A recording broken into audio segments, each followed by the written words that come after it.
अस्सलाम वालेकुम दोस्तों, क्या हाल चाल है। मेरा नाम उमर ख़त्ताब है। आज हमने जॉफ्री चौसर की कंटेम्पररी टेल्स में से द नाइट का जो करैक्टर था उसकी टेल को डिस्कस करेंगे। इससे पहले कि मैं अपना लेक्चर शुरू करूं, आप लोगों से दरख्वास्त है कि अगर अभी तक आपने मेरे चैनल को सब्सक्राइब नहीं किया तो ये सब्सक्राइब कर दें ताकि मेरी आने वाली वीडियोज़ भी आप देख पाएँ। तो चलिए लेक्चर शुरू करते हैं। अगर बात की जाए द नाइट्स टेल की, तो द नाइट्स की जो टेल है ये हमारे पास इस कैंटरबरी टेल में सबसे पहले नरेट की जाती है, चूँकि ये हाईएस्ट रैंक रखता है। अब हाईएस्ट रैंक इसलिए रखता है कि जो कि हमारे पास चौसर साहब हैं, उन्होंने सोसाइटी को 3 हिस्सों में डिवाइड किया हुआ है। उनके पॉइंट ऑफ व्यू सबसे जो हाईएस्ट रैंक होती हैं वो नाइट्स होती हैं, ठीक है। तो उसके बाद उसने कहा था कि जो जो क्लर्जी होते हैं, मीन्स जो एक्लीजियास्टिकल करैक्टर्स होते हैं, ठीक है, इसको उसने रखा दूसरे नंबर पे। उसके बाद उसने जो लेबरर्स होते हैं, ठीक है, इनको उसने रखा तीसरे नंबर पर। सोसाइटी को चौसर तीन हिस्सों में तकसीम करता है अपने पॉइंट ऑफ व्यू के हिसाब से। तो उस इसलिए सबसे पहले चूँकि उसने द नाइट्स को कंसिडर करता है, तो सबसे पहले जो द नाइट है उसी को कहा जाता है कि आप अपनी कहानी सुनाएं। तो जो द नाइट है ये अपनी कहानी सुनाता है, और ये भी याद रखें कि जो द नाइट है इसकी जो कहानी है ये हीरोइक कपलेट में लिखी गई है कंटेम्पररी टेल्स में। हीरोइक कपलेट मीन्स कि ऐसी आपकी पोइट्री कि जिसकी जो स्टेंजा है वो 2 लाइनों का है, और इसमें ये दोनों लाइनें हैं ये एंड पे राइम करती होंगी, ठीक है।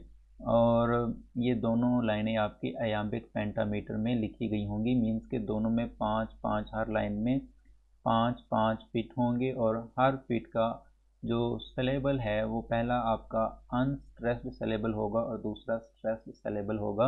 इस तरह के स्ट्रक्चर के साथ अगर आपकी कोई वर्ड्स लिखी गई है तो उसे हम हीरोइक कपलेट कहते हैं। हीरोइक कपलेट को इंग्लिश में चौसर ने काफ़ी नाम दिलवाया, ठीक है।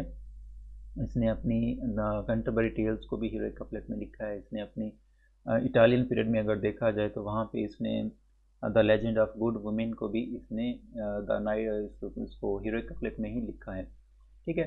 तो जो द नाइट्स की टेल है ये भी हीरोइक कपलेट में लिखी गई है, और इसकी जो टेल है इसमें 2 प्रोटोगनिस्ट्स होते हैं हमारे पास, मीन्स के 2 हीरो होते हैं जो कि आर्काइट और पेलामोन है। ये भी जंगजू हैं। अब जंगजू है तो वो जंगजुओं को ही कहानी सुनाएगा, ठीक है। तो ये भी द नाइट्स हैं, दोनों जंगजू हैं, और ये आपस में एक दूसरे के रिलेटिव्स भी हैं, कज़न भी हैं। अब जब स्टोरी स्टार्ट होती है तो कुछ इस तरह से होती है कि हमारे पास एक थीसियस नाम का बादशाह है, ड्यूक है, सरदार है, राजा है।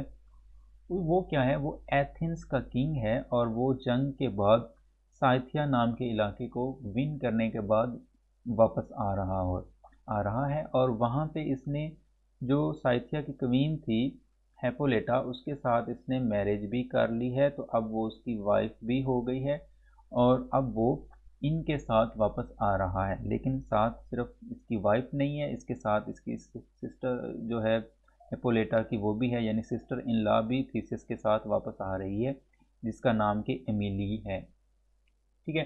तो ये 2 लड़कियां और थीसिस अपने लश्कर के साथ जब वापस आ रहे होते हैं तो एथेंस के बाहर, अभी ये एथेंस में अपने इलाके में नहीं आते, कि इन्हें कुछ औरतें जो कि रोती हुई इन्हें इनके सामने आती हैं और शिकायत करती हैं कि जो उनका थीव्स का जो अ, है किंग है जो क्रियोन, उसने उनके ऊपर काफ़ी जुल्म किया है। उसने उनके हस्बैंड्स को किल कर दिया, और अब उनकी वो फनरेल भी करने नहीं दे रहा, उनका ब्राइल नहीं करने दे रहा। तो आप उनसे हमें डेड बॉडीज वापस लेके दें। जब ये किंग ऑफ एथेंस मीन्स कि थीसिस ये स्टोरी उनसे बात उनकी ये सुनता है तो उसे काफ़ी गुस्सा आता है, फ्यूरियस हो जाता है। तो वो चढ़ाई कर देता है जी क्रियोन पर। तो वहाँ पे उसको वो उसकी फ़ौज को तहस नहस कर देगा, और वहाँ पे वो 2 नाइट्स इनको कैद करके भी साथ ले आता है। और ये जो 2 नाइट्स हैं ये आपके पेलामोन और आर्काइड, ये जो 2 करैक्टर्स हमने इधर पढ़े थे ये वही करैक्टर्स हैं, और हमारी सारी स्टोरी इन्हीं 2 करैक्टर्स इन्हीं 2 नाइट्स के गिर्द घूमेगी। तो ये आप याद रखिएगा। अब जब वो इन्हें कैद कर लेता है, इम्प्रिजन कर बना के, कैदी बना के जब ले आता है तो अपने एथेंस में ला के इन्हें एक जगह पे कैद कर देता है, ठीक है। अब वहाँ पे ये ज़िंदगी गुजार रहे हैं, तो फिर क्या होता है कि कुछ सालों के बाद जो एक सुबह होती है, तो ये पहला मोन जब उठता है सुबह को तो देखता है कि एक बाग में एक खूबसूरत सी लड़की है जो कि चल फिर रही है, सैर कर रही है, एमिली, वही सिस्टर इन लॉ, ठीक है, थीसियस की। हिप्पोलिटा की जो सिस्टर थी, तो उसको वो बाग में देखता है तो उसको वो काफ़ी अच्छी लगती है, तो उसको एमिलिया के साथ प्यार हो जाता है देखते ही। अब उसको प्यार होता है तो वो उसकी तारीफ़ में गुनगुना रहा होता है, तो जो आर्काइट होता है उसको आवाज़ जाती है, तो वो भी उठ के आता है, देखता है कि क्या हो रहा है। तो जब वो एमिलिया को देखता है तो उसको भी इसके साथ प्यार हो जाता है। यानी अब सिचुएशन कुछ ऐसी है कि पेलामोन और आर्काइट दोनों ही एमिलिया के लव में हैं, और इस बात पे इनमें आपस में दोनों में थोड़ी तकरार भी होती है, तो इनकी आपस में थोड़ी लड़ाई भी हो जाती है। खैर अब इनकी लाइफ जो थी वो कैद में भी अच्छी गुजरने लग गई है। वो इमिलिया को देखते हैं तो उन्हें टाइम उनका काफ़ी अच्छा गुजर रहा है और वो खुश हैं कैद में भी।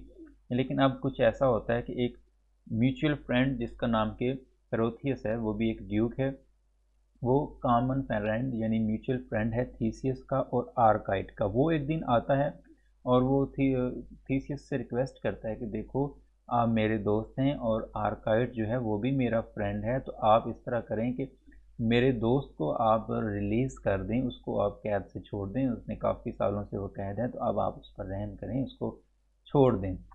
तो जो थीसियस है वो इस रिक्वेस्ट पे एग्री कर जाता है, और लेकिन एक शर्त रखता है, वो ये होती है कि आर्काइट जो है वो दोबारा एथेंस में नज़र नहीं आना चाहिए। हमेशा के लिए ये एथेंस से बाहर रहेगा, दोबारा कभी एथेंस में नहीं आएगा। तो इस शर्त पे आर्काइट को वो रिहा कर देता है, लेकिन आर्काइट जो है ये अब एथेंस में ही रहना चाहते थे, भले कैद में ही रखा जाए, ये जाना नहीं चाहते, लेकिन इसको वहाँ से एग्ज़ाइल कर दिया जाता है, इसको वहाँ से निकाल दिया जाता है। अब जब इसको वहाँ से निकाल दिया जाता है तो अब ये जंगलों बेबानों में गुजार रहा है ज़िंदगी। तो एक दिन क्या होता है, मरकरी जो कि मैसेंजर टू द गॉड्स है, वो उसके ख्वाब में आता है और इसको अर्ज करता है कि भाई आप वापस एथेंस जाओ और आपको वो मिल जाएगी, आपको उसको हासिल करना चाहिए। अब इस वक्त में क्या होता है कि जो ये आर्काइट है, ये उसकी जुदाई में इसका बुरा हाल है, ठीक है, जुदाई मार देती है, ठीक है, आपने सुन रखा होगा जुदाई मार देती है। तो इसको भी जुदाई ने मार दिया और ये काफ़ी कमज़ोर और दुबला पतला हो चुका है, ठीक है। तो इसको ये भी एहसास होता है कि हाँ, मैं तो काफ़ी हद तक बदल चुका हूँ, तो अब मैं अगर भेष बदल के चला भी जाऊँगा अपने नाम वगैरह को बदल के, तो मुझे कोई नहीं पहचानेगा। तो ये ऐसा ही करता है और ये एमिली के जो पास आता है और एक प्यादे के तौर पर, ठीक है, ये आके उसके पास काम करने लग जाता है। देखें, जब आप प्यादे की बात करते हैं तो किसी भी फ़ौज में सबसे पहला जो रैंक होता है, सबसे छोटा, वो पेज होता है, ठीक है। पेज सबसे छोटा रैंक होता है, उसके बाद आता है जी सोल्जर का, उसके बाद आ जाता है स्क्वायर, उसके बाद नाइट आता है।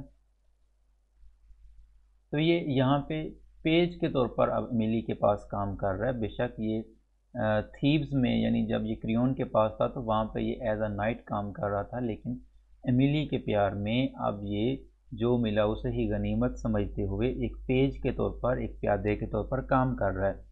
और इसने अपना नाम जो है वो बदल रखा है, इसने अपना नाम अब रख लिया जी फ्लस्ट्रेट, ठीक है। फ्लस्ट्रेट के नाम से ये वहाँ पे एमिली के पास काम कर रहा है। ऐसा ऐसा इसकी प्रमोशन भी हो रही है और तरक्की भी हो रही है। अब क्या होता है कि एक दिन उधर से जो पेलामॉन है वो भी एस्केप करता है और फरार हो जाता है, जंगल में जाके कहीं छुप जाता है। अब उसी दिन जब वो फरार होता है और जंगल में छुपा हुआ है, तो क्या होता है कि बाई चांस क्या होता है, उस दिन आर्काइट जो भाई साहब हैं ये भी जाते हैं उसी जंगल में, और ख़ुद को जब समझता है कि मैं अकेला हूँ, तो ये अपनी माज़ी को याद कर रहा होता है कि किस तरह से मुझे कैद कर लिया गया, मुझे उधर वहाँ से फिर मैंने किस तरह से मुझे आज़ादी मिली, फिर मैंने कैसे वक्त जुदाई का गुजारा, वो कितने कर्बनाक लम्हे थे, फिर मैं किस तरह से अपनी चालाकी के साथ दोबारा एमिली के पास आ गया हूँ, अब मैंने एक अपना अच्छा स्टेटस भी दोबारा गेन कर लिया है। तो ये सारी चीज़ें वो काफ़ी ऊंची आवाज़ में बोल रहा होता है, लेकिन उसको नहीं पता होता कि उसकी ये बातें कोई और भी सुन रहा है, यानी पेलामॉन भी सुन रहा है।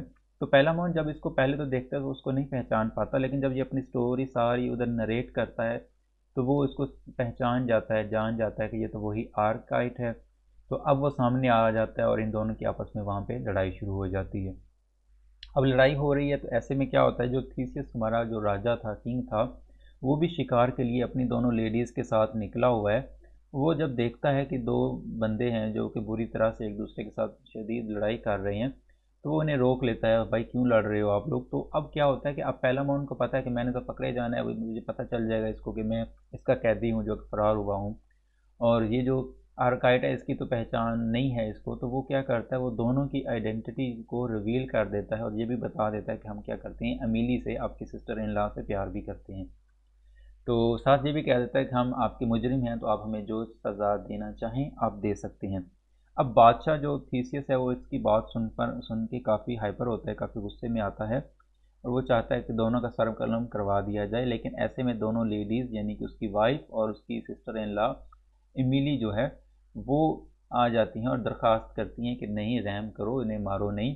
अब जब बादशाह थीसियस देखता है अमीली भी यानी उसको पसंद कर रही है इनको, तो वो कहता है चलें ठीक है, मैंने छोड़ देता हूँ।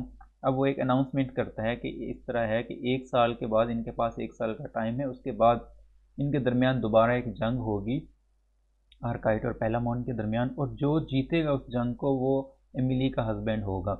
अब इन्हें 1 साल का टाइम दे दिया जाता है 55 वीक्स के राउंड अबाउट। तो अब ये चले जाते हैं, अपने अपने लश्कर तैयार करते हैं, जंग की तैयारी करते हैं, ताकि 1 साल बाद वो आएँ और जंग लड़ें, और जंग जो विन करेगा ज़ाहिर है उसको उसकी मोहब्बत मिल जाएगी। तो ये चले जाते हैं। अब क्या होता है, ये जंग की तैयारी करने के बाद वापस आ चुकी हैं। अब सुबह जब जंग होने वाली है तो उस शाम को ये दुआएं कर रहे हैं, प्रे कर रहे हैं। अब जो पहला मौन है यहाँ पे आपने याद रखना है कि वो वीनस जो कि गॉड ऑफ लव है उनसे दुआ करता है कि मुझे मेरी मोहब्बत मिल जाए। ठीक है, मोहब्बत ना मिले तो क्या मिला, मोहब्बत मिल गई तो सब मिला। तो ये पहला मौन दुआ करता है कि मुझे वीनस से कि मुझे मोहब्बत मिल जाए। जो आर्काइट है ये गॉड ऑफ वार, मार्स से ये दुआ करता है, प्रे करता है कि मुझे जंग में फ़तह हो। ज़ाहिर है अगर मुझे जंग में उसको ये होता है कि फ़तह होगी तो जो जंग जीतेगा उसी की तो शादी होनी है, तो ये दुआ करता है कि मुझे जंग में फ़तह नसीब हो। अब जो इमिली है ये यहाँ पे ये दुआ करती है डायना, गॉडेस ऑफ चैस्टिटी से, कि मुझे एक अच्छा खूब प्यार करने वाला हस्बैंड मिल जाए जो कि बहुत मुझे प्यार किया करे। तो ये तीनों की दुआएं जो होती हैं वो कबूल कर ली जाती हैं। अब होता क्यों ये कुछ इस तरह से है कि जिस तरह के आर्काइट ने दुआ की थी कि वो जंग जीत जाए, तो आर्काइट जो है वो जंग जीत जाता है, और इसी खुशी में अब वो पैलेस की जानब जा रहा है, लेकिन वो ज़ख्मों से चूर है और अनलकीली उसको एक और उसका हादसा होता है, वो घोड़े से गिरता है और उसकी डेथ होती है। अब जब वो मर रहा होता है तो वो आर्काइट को पता होता है कि मैंने मर जाना है, तो वो इस चीज़ को तस्लीम करता है कि पेलामोन बहुत प्यार करता है, और वो अमीली को कहता है कि तुम पेलामोन को एज अ हस्बैंड तस्लीम कर लो, उसके साथ शादी कर लो, वो आपको बहुत खुश रखेगा। तो ये कह के वो इनको मर जाता है। ठीक है, अब जो थीसियस है वो उसका अजीम शान उसको उसका फ्यूनेरल होता है। ठीक है, और काफ़ी अरसा उसके लिए गम उसका मनाया जाता है, मातम किए जाते हैं आर्काइट की मौत पर। उसके बाद फिर पेलामोन और अमेली की आखिर पे शादी हो जाती है, और वो एक अच्छी खासी हैप्पीली लाइफ गुजारते हैं। अल्लाह अनब्रोकन मीन्स हमेशा के लिए वो प्यार के साथ रहते हैं, एक दूसरे के साथ अच्छी लाइफ गुजारते हैं। तो ये थी द नाइट की स्टोरी जो उसने सुनाई थी। तो इस पर काफ़ी ग्रुप में जो बाकी सारे लोग थे वो काफ़ी खुश हुए, वो द नाइट की टेल को बहुत पसंद करते हैं, इसकी स्टोरी को अप्रिशिएट करते हैं कि वाकई आपने बहुत अच्छी स्टोरी सुनाई है। ठीक है, मैं उम्मीद करता हूँ दोस्तों आपको स्टोरी अच्छी लगी होगी, आपको समझ आई होगी। अगर आपको समझ आई है तो आपसे रिक्वेस्ट है कि चैनल को सब्सक्राइब कर दें, और ताकि मेरी जो आने वाली वीडियो हो वो भी आप देख पाएँ। अपना बहुत ख्याल रखिएगा। अल्लाह हाफिज़।